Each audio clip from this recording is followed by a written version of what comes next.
There are things globally and individually that are happening where the idea of stability, which I keep putting in quotes because, the one thing, I went to a wonderful, like 35 years ago, I went to an Al-Anon meeting and this lady said, "We don't give up control.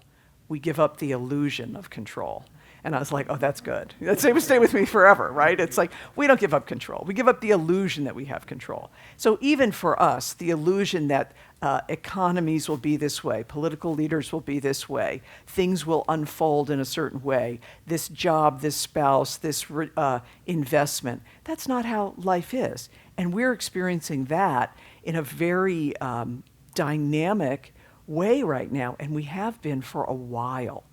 And for various people in various situations, for some of us, we've had privilege and we haven't realized how uncertain and dangerous the world can feel to others. And sometimes, so for some of us, we're experiencing things we haven't experienced before.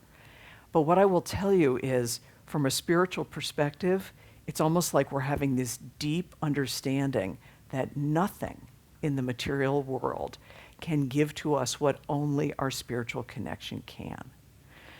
So for this piece of this, I want you to just open your heart and your mind a little bit about the place in you where you personally or collectively want to experience more prosperity, and just open, not to being able to figure out how it comes in material channels, but open up and feel how Source, with its love and its intelligence and its pervasiveness, can provide something greater than the best you could have imagined.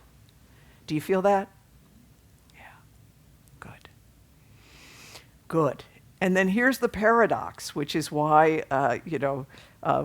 prosperity teachers have job security every October. And the paradox is that we open up to spiritual source, we surrender, and the Tasha Silver book is just wonderful because her energy for your book study this month is going to be so much about surrender it, let go of my good ideas. And then at the same time, our religious science of mind teaching, if you look at Dr. Ernest Holmes, I brought a quote that's kind of a classic one about the paradox of what we can choose. So Dr. Holmes says, "The plain, practical, everyday problems of money making is a definite part of living, and the answer to it is summed up in these words: prosperity awaits man's or humanity's recognition and acceptance of it." Prosperity awaits humanity's recognition and acceptance of it. Or it can be stated another way: your financial success already exists, but it is waiting for you to see it and accept it as your own. And that's from Ernest Holmes' Basic Ideas of the Science of Mind.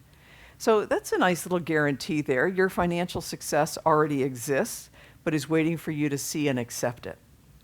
So this is the delight of the paradox, which is, if I believe my financial success already exists and is waiting for me to see and accept it, and I balance that with this complete surrender to spirit and to source, what does that guide me to day after day? And so the place here that I want to encourage us is this thing about like waiting for you to see and accept it. It can sound a little bit acquisitive.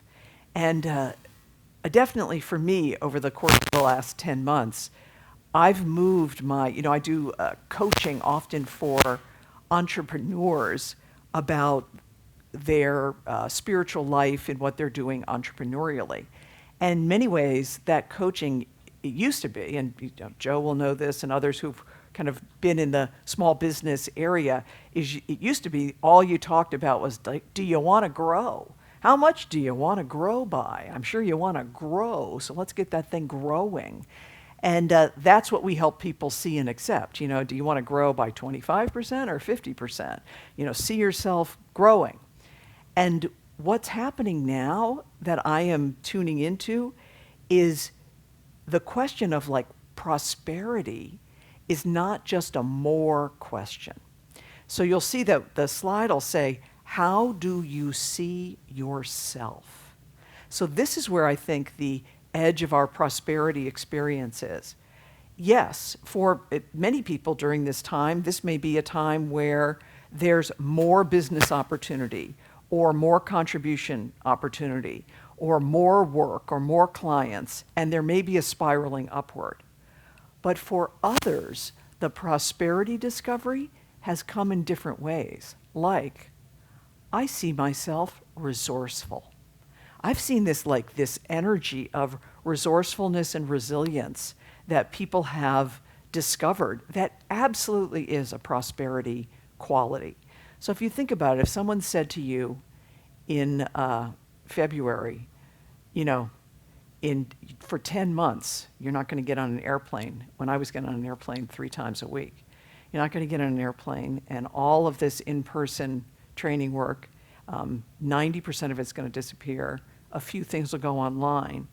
And in October, you're just going to be happy and grateful and and you're going to have found resources and resilience that you didn't know you had. It's like your mind wouldn't have turned it out that way, but I would encourage this room and our friends who are connected to this community to honor the place in you that has been resourceful. So not necessarily the place that has figured out how to exploit a situation or been manipulative, but the place in you that has found ways to be kinder, ways to be more generous, ways to make opportunity that didn't seem to be there. Like for many of us, we've discovered things to see in ourselves that have been uplifting. And so that's what I want to encourage you to really empower. Where in yourself have you been resourceful? What are you seeing about yourself that you want to anchor and empower and lean into? Generous, resourceful, kind. How we see ourselves is the mental equivalent or the level at which we can experience things. So the other main principle of the science of mind is the law of cause and effect. So the idea of the light bulb becomes our experience of the light bulb. And this is where we put our belief into affirmation through spiritual mind treatment or affirmation, and out of that belief and affirmation, the law says yes to us, and that ends up being what we experience. So even in a challenging time like this, if you are holding for resourcefulness, for wholeness, for kindness, for mercy, if you are in a place where you're affirming those qualities, then it's easier to discover and experience those qualities. So wherever it is that you want to have a greater experience of prosperity, I encourage you to really empower who do I need to be that person.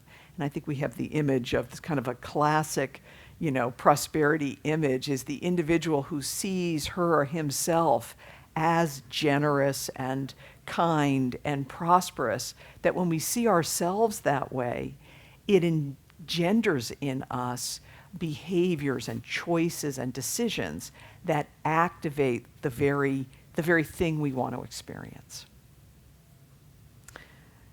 So that's the message for you as you practice these principles. I know Reverend Jill likes to have give you some things to practice this week.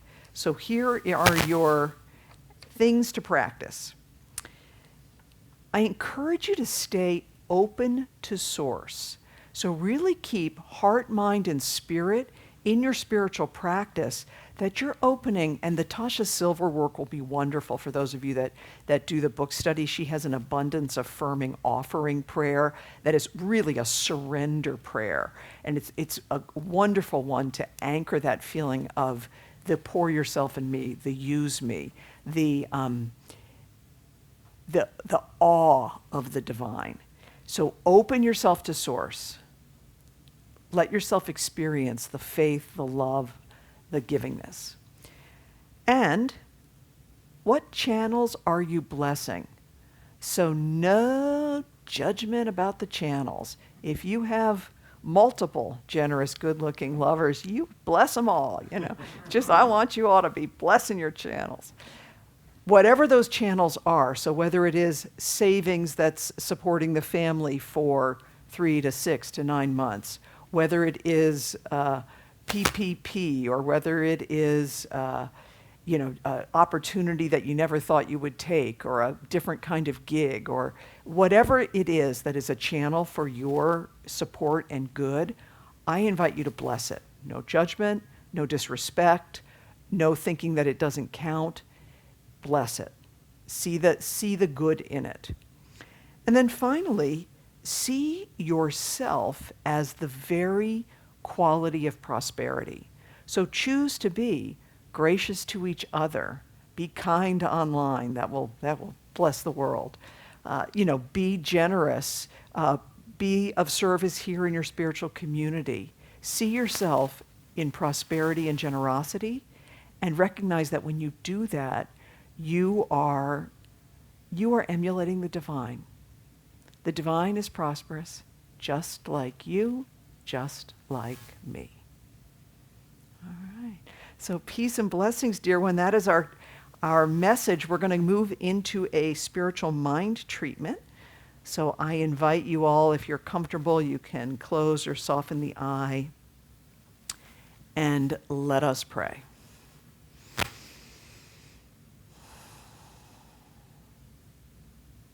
So how sweet it is for us to just surrender our awareness and our attention, and to feel that the good of God is all good. I'm grateful to recognize the one infinite presence of God, the grace, the love, the prosperity, the truth, one. One God, one source, operating as prosperity and wholeness and truth and right action through all of life. And because it is one, it is who and what I am, and it is the great truth of each beloved being connected to the Center for Spiritual Living, Scottsdale and beyond. So all people, all places, all beings are included in the love and the heart of this prayer. And from this, I speak a word. What I claim and accept is that the energy and messages and intentions of prosperity are blessing this community and all that we interact with and serve, our neighbors, our clients, our families, our friends, our communities, and the world. I also speak a word this day with such great honoring of the wholeness in all beings. So anyone affected by coronavirus, pandemic, anyone who is in illness or healing on that journey, we just send such love and respect and peace and grace. We also, in this prayer, honor all paths to the divine. And so this is a moment where we bless those who seek, and we recognize that brothers and sisters throughout the ages are worshiping in different forms, and we are all the beloveds of one God. And what I also claim is that any particular prayers for this community, any intentions or desires that are put into prayer, that those prayers are answered yes. And so with this good, with this grace, with this love, I bless Reverend Jill and the leaders of this community, and really know that together we are creating something beautiful. And so we give thanks that the law says yes upon this word. We are grateful, we let it be, and together we say, and so it is.